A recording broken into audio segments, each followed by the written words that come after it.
Language and mind. This topic is like the chicken and egg question: which came first? Did we learn to think before we speak, or did language shape our thoughts? In this section, we look at the various theories and the relationship of language and thought. Many people consider that upon introspection, we seem to think in the language we speak. It's a common misconception that what we think is what we really speak. Thinking and expressing are closely related, though they have their own difference. It is important that the differences between different forms of communication are discussed in relation to the neural paths of development. In addition, it is also important that we try to understand the basis behind how the mind is directly connected to language. In further topics, we will study about the Sapir-Whorf hypothesis and theory of linguistic relativity. Famous researchers even say that infants are born with a language-independent processing system. It is also observed that language can act as a cultural entity to identify an ethnic group. The various studies conducted on the development of languages reveals that infants develop the sense of language only after the age of 2. So, how do they communicate before that? Is it a simple or more complicated form? Language is not a cognitive function, but also the only source of conveying what one thinks and what one intends to say to another person. Have you ever wondered how kids start understanding what the adults say to them? Theory and associated hypothesis. It's a general notion that the reality projected through spoken words is synchronous with the thought perception process. Perceiving and expressing are considered to same, and it is preconceived that what we speak is formulated on our thoughts. According to the notion, the basic presumption is what we speak is dependent on how it is inscribed or decrypted in our minds. On the other hand, it is believed that what we perceive depends on what we speak. In short, this group believes that thought depends on language. Famous linguist Edward Sapir had formulated the theory of linguistic relativity, or the Sapir-Whorf hypothesis, that occupies great importance in the field of communication. This theory satisfies criteria that are essential to identify its workability. This theory holds that one's language helps in forming one's view on reality. This theory represents language and spoken words in terms of which thought category it falls under. This theory of linguistic relativity holds that the thought arises from language and what we see is based on what we say. The Sapir-Whorf hypothesis is split into two categories: linguistic determinism and linguistic relativity. The former part refers to what is said has very minimal effects on how concepts are understood. The fundamental concept has been split into strong and weak determinism. The term strong determinism refers to an orthodox view that what a person speaks is accountable for what is perceived by the mind. In a famous experiment, deaf children see a doll kept in a marble box. The children observe that the marble is removed and placed in another basket after the doll was removed. The deaf kids are asked to trust that the doll will look into the box for the marble after it comes back.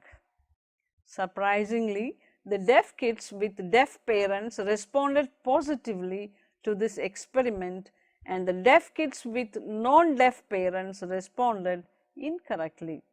This study has portrayed the connection between the deaf children and their deaf parents who communicate through complex sign language and their attempt to respond correctly to the situation given to them.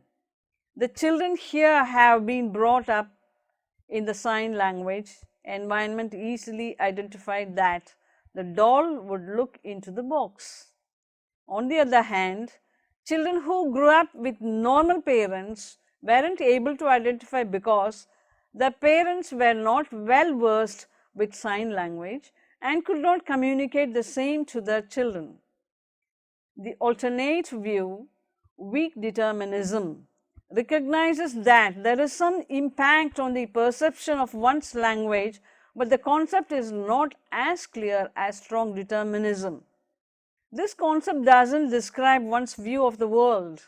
The second part of the Sapir-Whorf hypothesis is linguistic relativism. As a world-renowned fact, human beings don't live alone in the world and are dependent on the society for their basic needs. Thus, for humans, language is used as a medium for expression to convey their ideas and thoughts. Language and thought. Language and thought process share a subtle connection. Our everyday lives center on the usage of a language without which communicating to others and trying to understand what they say would be futile. Language is basically used to converse, understand what another person says, and to process information to arrive at logical inferences. Rational thinking and logical processing requires use of language. Some researchers such as Sapir and Whorf propose that thought is totally determined by the language. Just imagine a world without language. How would technology advance and create a revolution? Language has become such an integral part of our lives that even the smallest task would require us to communicate to another person using a language. All the above factors seem to bind the thought process and the use of language in the world today. The other dimension of thinking included the subvocal speech. The attempt to solve a problem or process something internally requires an inner language. Talking to oneself is a common sight when people face bad times or challenges in the most stressful conditions. The most common view of a classroom reveals that 90% of the children vocalize what they have been taught in class by talking to themselves or to others. Children resort to this technique not because they would want to store their thoughts in form of language, but to only vocalize their thoughts and ideas. Some linguists and researchers state that the language and thought are entirely two different and independent entities. The variations in the syntax structure and in the various dictionaries available in multiple languages cannot possibly identify the way people think and perceive. According to the various statements made in the above paragraphs, thoughts come first, followed by a person's language as a tool for thought expression. According to some scientists, like as Brunner, language and thought are entirely different entities. He had proposed three ways in which a kid remembers and uses the information from the environmental around him. The three ways are through lively representation or using physical means by using objects to demonstrate one's thoughts, by helping the child visualize the environment mentally and through symbolic representations by means of language. The non-linguistic thought comes initially by enactive methods or by using mental visualizations. After a child has developed his language, his thoughts are augmented and advanced at a greater pace in terms of symbolic representations. Some scientists do not feel satisfied with either version of language or thought, assuming the initial position, and came up with a third version. The third version stated that the language and thought processes are interdependent. Language is a usual part of the thought process, and it does not concern one's ideas taking importance over another, but both the ideas being equally significant. It's a belief that language and thoughts are mutually dependent at infancy, and as the child grows, they become interlinked. For example, when the child starts speaking, it uses only speech and no thoughts are involved in it. Simultaneously, the child adapts initial stages of logic and reasoning which do not concern language. As a child steps to 2 years of age, the social speech and the initial logical reasoning combine together and the words represent their symbols for their thoughts. Empirical evidences. According to Piaget, language is just a part of the several symbolic functions.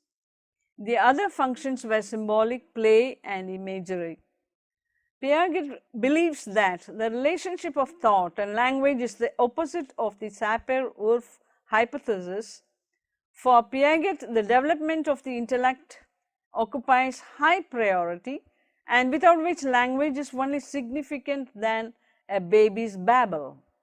For this purpose, researchers had observed in children who had understood the concept of volume conservation.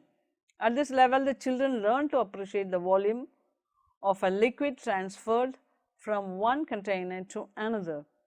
He found that such kids grasp words such as more, bigger than, and as little as. The children who hadn't been exposed to this concept before found it hard to utilize the words correctly, even when provided specific linguistic training. A research study was conducted on the Navajo Indians by Carroll and Casagrade. The three groups of participants were ones who spoke Navajo only, those who speak both Navajo and English, and finally American children of European descent who knew only English.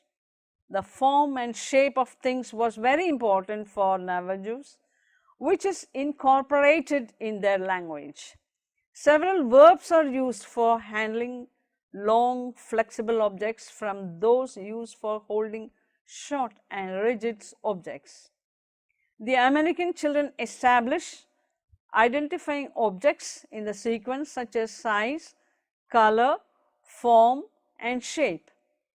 If the Sapir-Whorf hypothesis was true, the Navajo-speaking children would have identified objects at an earlier age than American children. The main source of confusion is which came first, the language or its environment. According to Whorf and Sapir, the language came initially and then the way people perceived it, but it could have been vice versa too. The 92 words for rice species used by the Hunuko people are words that indicate their environment and the things that are of great importance to them. Therefore, it is important to identify what forms of communication and language holds the greatest degree of importance based on the society of origin. It is a known fact that language helps in differentiating the environments of various people and provides tanks to retain the differences in one's memory. The more flexible a language is, the introduction of new terms, jargons are bound to increase. This instance, however, emphasizes that the thought is the father of the language and not the vice versa. There is also a problem which relates to the flexibility of language and the ability of the people to adapt to this flexibility. It is not static, but new terms relating perhaps to new technology or perhaps to the use of jargon are continually being introduced. This seems to indicate that thought is the parent of language rather than the other way round. If thought always was required to indicate the language, there would be no ways to induce fresh thoughts into the process. Change only in the language is not sufficient, but changes in new technology and original thinking shall ignite new thoughts. Thus, the above section has presented evidences of how empirical evidences are conflicting when it comes to facets of language and mind. How do we find out about languages? In the previous sections, we had studied about how people connect their thoughts and language to communicate to others. We had also seen about different ideologies based on this concept. In comparison to the thought process and idea generation, language formation is more sequenced and organized. Language is the only way of communicating with the other individuals and is unique to every culture and society. It is also considered a cultural trademark of a society. Language is both a complicated and a flexible system that encourages innovation, modification, and evolution. It can be put across in different ways, from oral expression, kinetically, and through graphical representations. On the other hand, language plays a major role not only in communication but also helps in determining a particular cultural group and their ethnicity. Language can vary across religion, class, ethnic groups, and levels of education and across generations. The language that a person speaks and how they communicate gives an idea about their cultural affiliations, how others perceive and socialize with them. Although a person might process his or her thoughts at a rapid pace, translating them into a language or into a form that is understood by all is a tough task. Not necessarily all that is conceived in the mind ought to be expressed orally. With proper exposure to the environment, children tend to develop their language skills over the initial years of their lives. Children usually obtain information about their language from their surroundings, such as parents, caretakers, and the adults around them. Infants generally develop their language by listening, and they are very sensitive to statistical regularities in language and inflections in words. They adapt analogies for coining new words and try to mimic the adult speech. Children have a tendency to choose the nouns, verbs, and adjectives more frequently and develop their range later on. Kids respond to the joint focus of attention for both the adult and the kid, like to what is physical and conversationally existent, and hence to the language directed to them as listeners. Social interaction forms the focus of such acquisition processes. People tend to recognize, categorize, and recall objects and events without even using language. The sorting that people apply to language does not always link to what they do in response to language.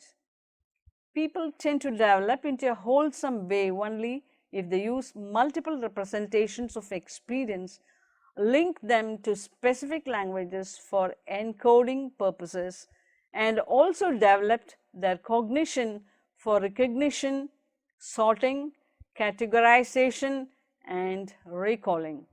A child's initial conceptual portrayal of objects, relations, and incidents facilitate a strong foundation for linguistic categories and a universal source for languages. Precisely, humans illustrate experiences accumulated from perception inputs with informational inferences in context. In the first year of birth, infants begin to organize what they know about things around them and the incidents they have witnessed before they learn the language. The variations occur only when children learn different languages. This section has given an effective summation of how languages are brought into focus and the role of languages in development. Role of language in development. Languages vary in subtle degrees by the way they are encoded because they arouse ideas and offer people exclusive and systematic maps of the events they have spoken about. The grammatical and phrasal options available in one of the languages do not express all details of the concepts available around in the environment. Words and language generally focus their attention on few entities and do not cover the other entities sufficiently. Each language caters to variety in selection of entities and topics that it would cover. It is generally advisable for children to choose the languages in which the categories should work out. This job treads into adulthood also, as children tend to map each unknown word and construction to relevant concepts and representations in their life. Since languages vary, children who learn several languages tend to link different linguistic forms and structures to their familiar domain to understand the concepts with ease. How they speak about every domain is independent on their language that they often use or hear. Some of these variances can be identified at an earlier stage, and as soon as the kids begin to pick up a language, this characteristic is evident in the domain of space. According to various researches conducted on language learning and a child's ability to differentiate between various sounds, children tend to focus their attention completely on the sounds of a particular language in their growing environment. The kids tend to develop listening skills and try to acquire language from their surroundings between 10 to 14 months. But the capacity to differentiate is not lost completely. Although their capabilities differ, their conceptual differentiations tend to follow a similar pathway. The kids usually pick up differences in the language and then reduce them gradually to those actually demarcated in the language that they hear in day-to-day life. To know how extent does this parallel concept hold? Languages differ in their taxonomy or structure, that is their meanings, grammatical options and the usual patterns used in the words and the structuring. Till what limits do young kids reflect cognitive differentiations that were already existent? Certain questions such as, do children also make further discriminations from adults who speak the same language, and which of the following grammatical differentiations have a conceptual foundation already in place when kids start to learn from them? In the concept of acquiring language, language production lags when compared to comprehension. The researchers rarely verify activities such as, do children really understand certain terms, or they are just making inferences from what speakers or adults mean around them? How do researchers check the alternatives available and the documents with more care when children cope with different forms of language used? Survey findings from development of cognition and comparative psychology state that language may help to establish new links for vision, sense of touch and audio-visual memory also. Therefore, it is established that the role of language in development is important in arriving at both cognitive and behavioral development. The link between language and development is succulent, and if there are problems in some of these patterns of development, then the child may develop mental disorders like autism. In conclusion, I would like to remind you how language and thoughts play a major role in our lives from the infant stage to the adulthood. The various hypotheses brought out the mutual relationship between the thought perception process and language cognition. Although the thought process and linguistic capabilities are different, they are interdependent. Some scientists felt that a person's intellect and brain had to be developed for the person to learn a language. Then we came across the most important fact that language is not only a capability, but it is used as a medium of communication to put across one's ideas across another person. Language is also considered as a cultural unique factor and helps in bonding ethnic groups. The main source of linguistic learning is from the environment.